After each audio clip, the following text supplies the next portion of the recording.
My name is Cheryl Irvin, and I am the founder and director of the new Alkebalon Education Center. And we are a private school, K through 8, out of South Florida, a private African-centered project-based private school out of South Florida.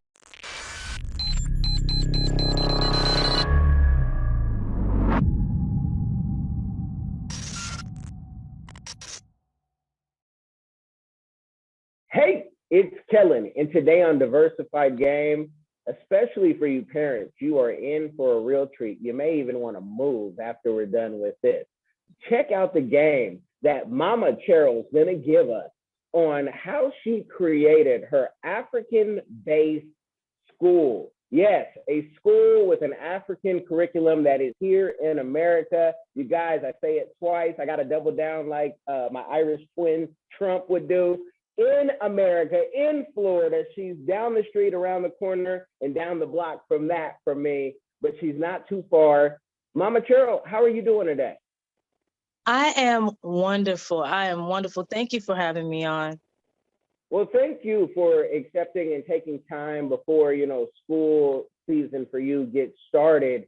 And I just, I want you to tell the people all about your school. Feel free to take your time and tell them why, especially for our children with the issues that they go through in the school system, why you created this school. Okay. Well, I was actually thought I was going to be an attorney. I had every intention of being an attorney, but I always wanted to work with children and families. So as I was training to be an attorney, I was studying mostly family law. I did my undergraduate at Stanford University. I got into a law degree program after that at NYU. So I had every intention of being an attorney. But while at Stanford and I was studying law there, one of my own family members ran into some legal trouble. And I'm young at the time. I'm still 19, 20 years old, but this family member was even younger than that. And he was facing some serious time in terms of legal time. And my mother called me that morning to tell me about it, and I was upset. I was devastated, actually, because I felt like he should be where I was. He should be in one of the biggest universities in the country because he's just that gifted, right? Just that gifted, just that talented, and I love this family member, and I'm crying walking across the quad to get to my next law class. And I'm just wondering, like, what am I going to do? Like, here I am studying family law, but it occurred to me that if a child needs an attorney, then you've gotten to that child too late. So I saw myself studying law, positioning myself on the other end of what was needed. So I started to really, really assess what can I do prior to them needing an attorney to actually make an impact. So that day, I thought, before an attorney, there's a teacher. And I changed my major from law to education and ended up getting all of my degrees, subsequent degrees in education and learning, and just embarking on the journey of trying to discover how do you change the mind of a child? How do you change the mind of an African child such that they go in one direction instead of another? And I spent about 25 years exploring that and building a school around it. Wow.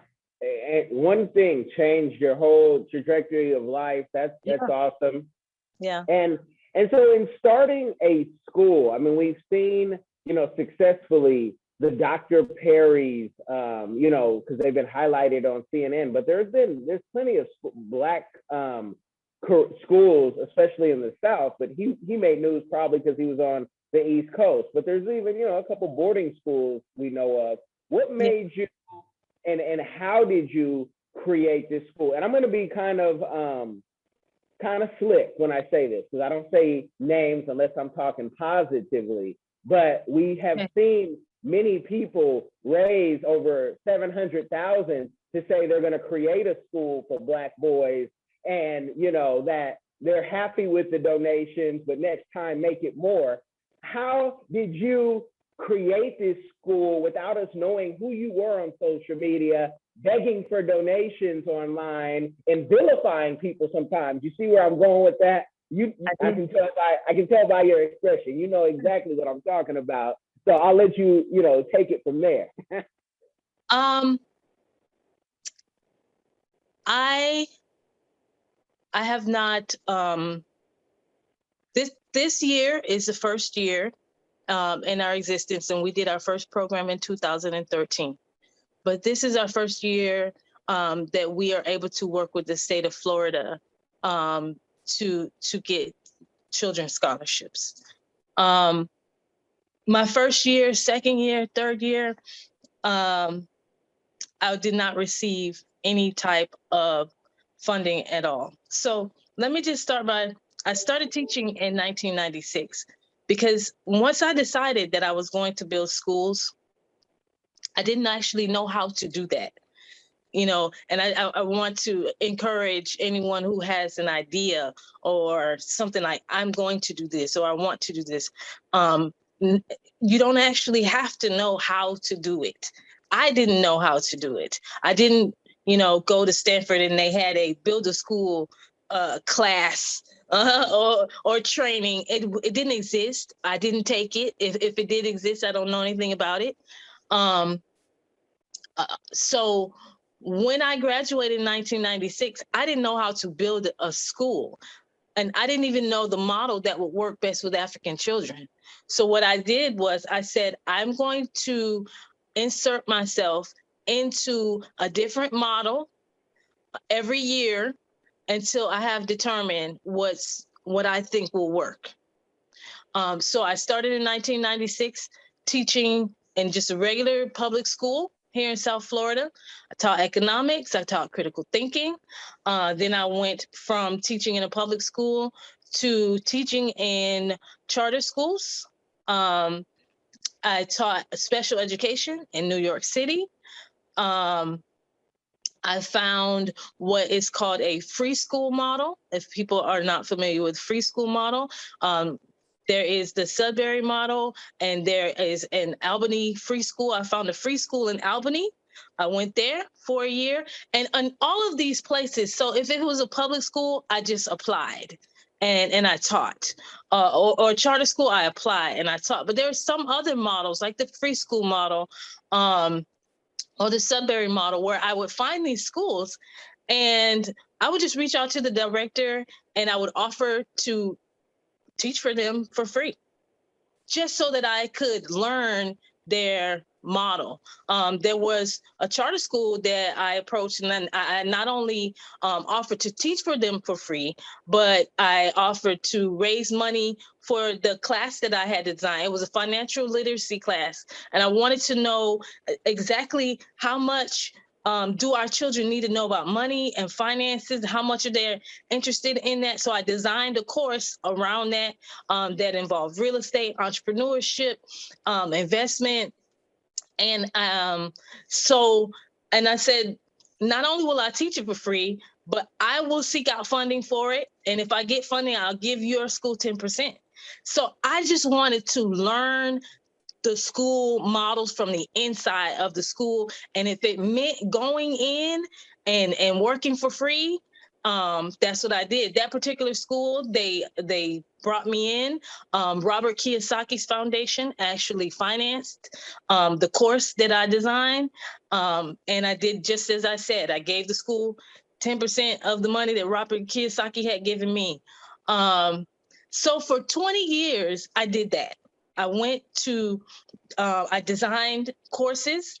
I took them to different places. I offered them to those places, most times free to the institution, so that I could teach their children. I could see, because a lot of these models were alternative models, and I wanted to see, how do African children actually perform inside of these alternative models? So I spent, I spent the time to explore, experience, design, and really try to figure out what works for our children. And after 20 years, I had come up with an African-centered, project-based model that I thought would work for our children. And then I built a school around that. And when I say I built a school, the money that I had worked, got working for teaching at, you only make a certain amount of money every year teaching. But I went to my mom in my last year or two teaching, and I said, Mom, I think I figured it out, and I want to start putting, brick and mortar and to actually build this thing. So she said, come home, don't spend any of your money. I had a very small child at the time. She said, bring him. Don't spend any of your money. Just save up your money, put it towards the school, and your rent is paid for. If whatever you need, we got you. And that's what I did for about a year and a half. I just worked. I put the money that I was actually making while I was working, put it away. My family helped me in the day-to-day subsistence area. And so when it came time to lease a space, when it came time to get a building, when it came time to purchase books, I took the money that I had worked for. That's the way I knew to do it. Savings. Wow, because the money did not rot when you saved it. It was still there, correct? It absolutely was still there. It absolutely was still there. And yeah, that's the way that I knew to do it, because I didn't have a big mic. I didn't have a huge following. I had not spent any time in front of a microphone so people could hear me or hear what I thought about things and start to follow me. I didn't build capital in that area. So that I knew that I couldn't just put myself in front of people and say, this is who I am. I'm trying to do this thing. No, so I got it out the mud. Definitely. And, we all start with an audience of one, and with the algorithms on all these social media platforms that can change any day. I have way more listeners than I have YouTubers at this point, but even that has started to kick up. So you just never know. So, I would definitely say keep pushing, because it's people like you who I like to see more on YouTube and on various shows. You guys know I'm setting up our guest because I'm setting up her right now for, her next interviews that I'm thinking of. But I'd rather see you, who's already done it, and says, you know what? Yes, we could use some additional help, but we're going to keep rocking whether or not you send us donations right now. And I say that because send me donations. But let me ask you, what makes your school an African-based school? Because a lot of people, they might even be thrown off by that and just be listening saying, what do you mean African-based? Are you teaching Swahili, Mulibonji? Are you teaching, give us a game. So in actuality, we give directives in Swahili so that the children will hear an African language. I am not by birth, place from Africa. We're all from Africa, but I am an African in America. So I do have some people from West Africa who have infused some Swahili into the space in terms of directives. The children are given all directives in Swahili. And the language of a thing and how you language a thing and how you say a thing makes a huge difference in how it resonates with the child. So they hear an African language all day, every day. What makes our school African-centered is not simply that all of the children are of African descent, because we have schools all around the United States, especially in urban centers, where the children 90%, upwards of 100%, African descent, right? And these are public schools, charter schools. They are populated by our children. What characterizes us as African-centered is what we teach and how we teach it, right? It's what we teach and how we teach it. So we're not simply teaching them academic material. We're teaching them the material from their own perspective. So I don't know if you've ever heard the proverb that the hunter will always be the hero in the story unless the lion learns to write, or unless the lion learns to tell his own story. And so that is what we do. Whether it's history, math, science, social science, everything that we do starts from our story, based on our scholars and how we have told the story, as the center and the foundation of what it is that they learn. So this whole debate about critical race theory and the schools are scrambling to prove that they're not teaching critical race theory to their children in school. And we're like, hello, over here, we absolutely are. And our children actually learn about race and what race is from the age of kindergarten. We give it to them in a way that they can understand. And we teach them to not only be proud of who they are, not only to be proud of who they are, but to be committed and dedicated to who they are. So if we're teaching kindergartners about race, and this is one of the things that I absolutely love, right? So if we're teaching a 4-year-old or a 5-year-old about race, a lot of parents get skeptical about that because they don't want their children to possibly learn to hate someone else. And so a lot of our families will refrain from explicitly teaching their children about race because they have a fear that they can't do it without teaching the child to hate someone else.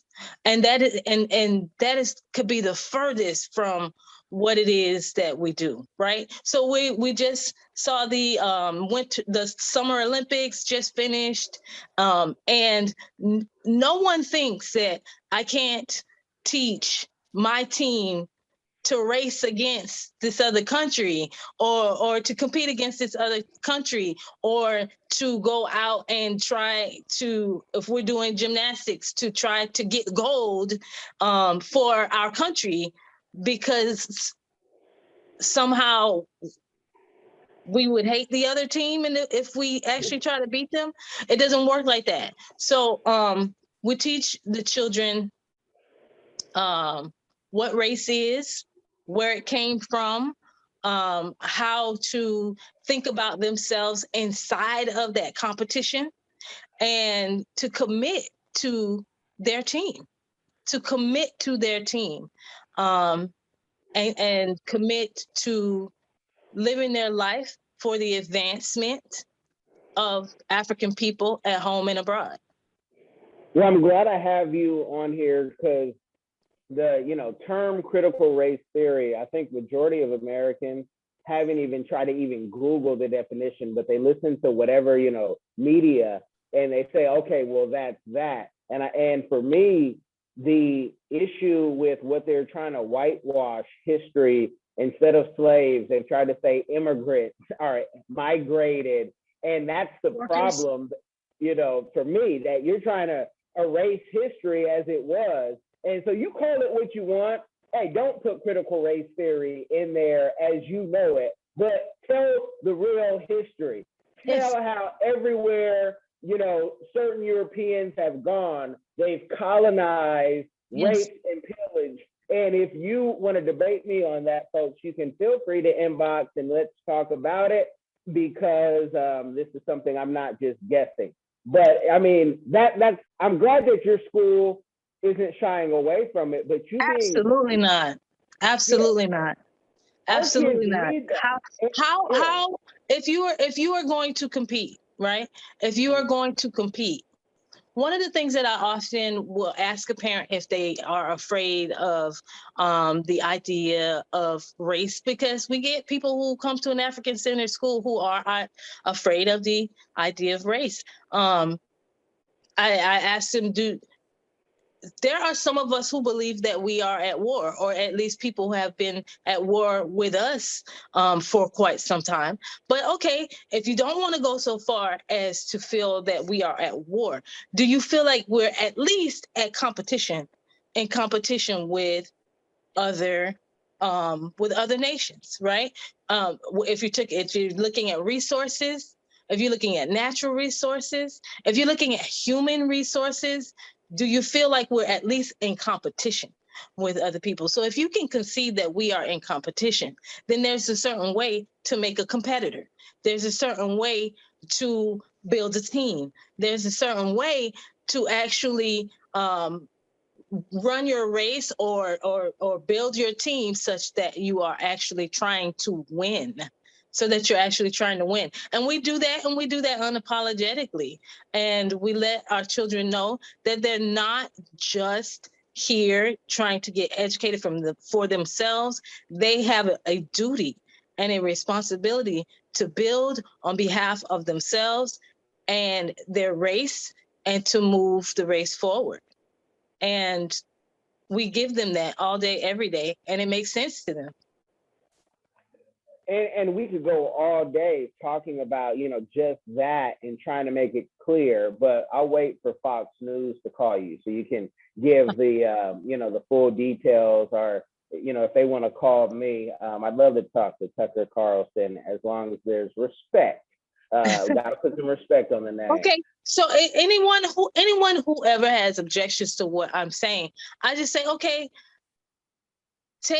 you're looking at me saying African Americans should compete, and that offends you, right? Take off the African part and just say Americans should compete. How you feel? Hello. If that doesn't offend you, then you ask yourself, what about the African part that really starts to make you feel uncomfortable? And when you get to the bottom of that, then we can have an honest conversation, because that's the part that bothers people. That's the part that bothers people. And that's the part that we actually celebrate. That's the part that we celebrate. And so to get into your school, I had mentioned to you before, we hear about the Dr. Perry's and his school, but his school is very competitive to get in. I mean, people looks like they're willing to break a leg to get in there, and an arm. What does it take to get into your school? What is the tuition for your school? It is tuition based at this time. It is tuition based.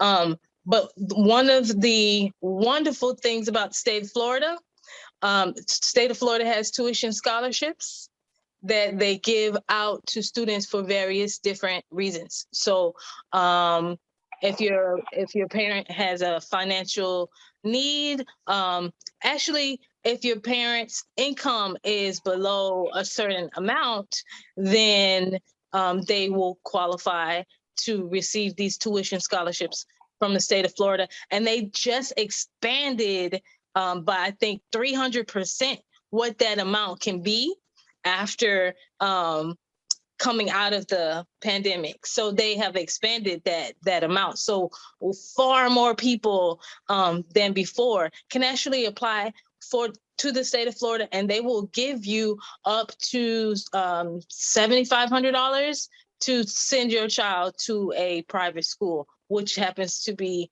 the tuition for our school, the annual tuition for our school. So you can get the entire thing covered by the state of Florida, based on if your income is below 6 figures, which is most people. Then they also have a scholarship for students with special needs. Now, we hear a lot about students with special needs, but that doesn't mean that your child has to be severely handicapped, right? Even if your child has been told that they are ADHD or, hyperactive, that can fall under the auspices of what the state would give you this money to send your child to a private school for. There's also a scholarship if your child has been bullied in school. That is not a problem that we have at our school.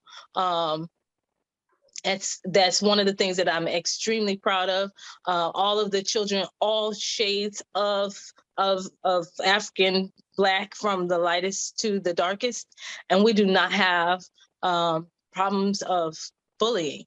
Everyone has their natural hair, and the children who come in not their hair isn't locked or it isn't natural, within weeks of being in the environment and being around the other children and being around the other instructors, we have children asking their parents to lock their hair, asking their parents to, if they can get braids, or it's kind of a reverse effect that happens in our space culturally. So the state of Florida, if your child has been bullied in traditional environments, the state of Florida will give you that same money to send them to private school. Ron DeSantis has actually just, I think last Friday, also extended that to include if you don't want your child to adhere to the mask mandate. They have put anti-vaxxer bullying into the laws, and you can now get that same money to send your child to a private school if you are resisting vax mandates. Wow, I did not hear about that one, but that's why you gotta love Florida, because you can really come out here and be whoever you want to be and around whoever. You don't want to be vaxxed, you don't want to wear a mask.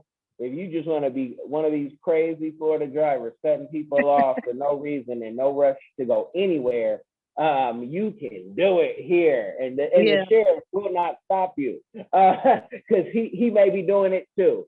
God bless. I have no judgment about Ron DeSantis. I simply know that that resonates with some parents. Some parents don't. They have their own ideas about how to care for their children. Let's put it that way. And Ron DeSantis has said, we will give you money to the tune of $7,500 to send your child to a private school, if that is, if you fall under those auspices. So there are so many ways here in South Florida where you can apply with the state, and they will give you the money to send your child to a school like mine. I love it. And politicians are going to do what politicians are going to do, and we work with them, and so I get it, because you're trying to govern for everybody, and that's a difficult job to do, and you're never going to be liked by 100% of the people anyway. Now, you said, I believe, $7,500 for the year. So is that for all 9 months? Is that 10 all months. the money? 10 months. 10 months. Okay. And where do you find that most of your students, do they need a scholarship? Because this is Florida where there's a lot of money. I have not. This is the first year that we're actually participating in the Florida Scholarship Program. This is our first year. So we have been subsisting with our families without the assistance of the Florida scholarships until this year. I'm extremely happy that we are able to receive them this year because we're able to open our doors to more families. Yeah. And how many students do you have at the time? We've had as many as 40 to 50 students, but that was before we got shut down. So we did get shut down during the pandemic, and then we opened back up, and we opened back up to not as many children. We lost a good quarter of our children due to online schooling. And so we're preparing our school to be able to offer online offerings as well. So okay.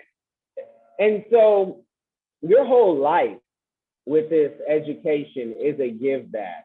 But I ask all my guests that what is their community give back that they are doing or that they want to do in the future? My community give back. Yeah. Yeah, everything that I don't even think about it like that, because everything that I do comes from that space. Everything that I do absolutely comes from that space. So here's one of the things about the Black community that I always hear, and if you're on anywhere on social media, you hear it as well, in terms of Black people needing to start their own businesses, Black people needing to start their own institutions. And my give back is putting forth the effort to actually begin and start an institution. So we are a growing school that is seeking to become a schooling system connected to other African-centered schools throughout the country, because so we, like I said, we're a growing school that intends to not only grow as a school, but to become a school system. In terms of my give back, a schooling system connected to other African-centered schools throughout the country, because there are others. So in order to build our own businesses and build our own institutions, one of the things that occurred to me, when I started doing this, is if we're telling our children to build their own businesses and build their own institutions, at what point in their K through 12 schooling does anyone teach them how to build anything? So from K to 12, if you're in the traditional public school system, at what point during that K to 12 tenure does anyone teach you actually how to build anything? And then we release them out into, the world after graduating high school or even college, and they've never actually built anything. They've never put anything together. They've never taken something from being nothing and then trying to put it out into the world. So that is one of the things that we do. One of the foundational things that we do is that we are a project-based school as well. And we build significant projects so that our children at least get the idea and the experience of this is how I can put my hands on something and actually create something, make something, and then monetize that and make money from it. So we are building the mindset in our children that I can create something, I should create something, and I must create it on behalf of African people. I love that. I love it so much, because even some of the things on this podcast, my 11-year-old is my producer, and that's why people like myself, I struggled in school. and they said, go to school, you know, advisors, how can you go to college? You're going to graduate with a 1.9 GPA. You got a fast 40 though. We'll see you at the game on Friday. But how are you going to go to school if not for, you know, sports? So I love it because I wanted to build something, and I was building stuff, you know, whether it be on the street or on the computer, because I just always computer. And so I love that you're doing that. Now, have you considered having the students actually run the social media so then they can, you know, play with it in a safe environment with safe ideas, and it can be monitored but also monetized? Have you looked into that with the YouTubes and the TikToks and all that? Yes, they're much better at it than we are. Than I am, especially. They are much better at that than I am. And then just teaching them not just to do it for play where they're learning all of the different dances, but then what is marketing and how do you use that now for marketing? And we start with them in terms of marketing, teaching them psychology and Black psychology. And because there's a lot of psychology, and they're just reading Amos Wilson, Wade Nobles, and those people, so that they can know the psychology behind the marketing as well, and what actually you're putting out there that reaches a certain audience, resonates with them in a certain way. So yeah, our children are vastly better at social media than the adults.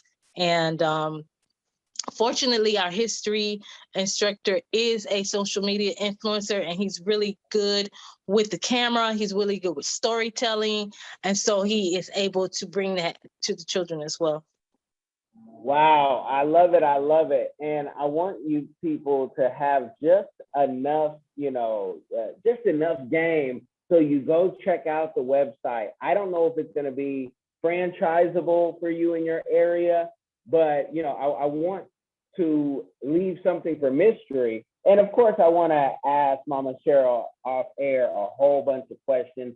I do want to say, before I give you the final word, I want to know, because I saw on the website, invest. If people want to invest into the school, they can. Can you give us, you know, a little spill on that, what that looks like? What's the minimum investment? Because I don't want somebody calling you saying, hey, I got $50.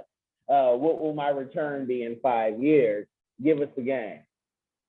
Okay, in terms of investment, when I speak about investment, it is something that will be a serious offer. It will be something that will have attorney back documentation that goes out to anyone who invests.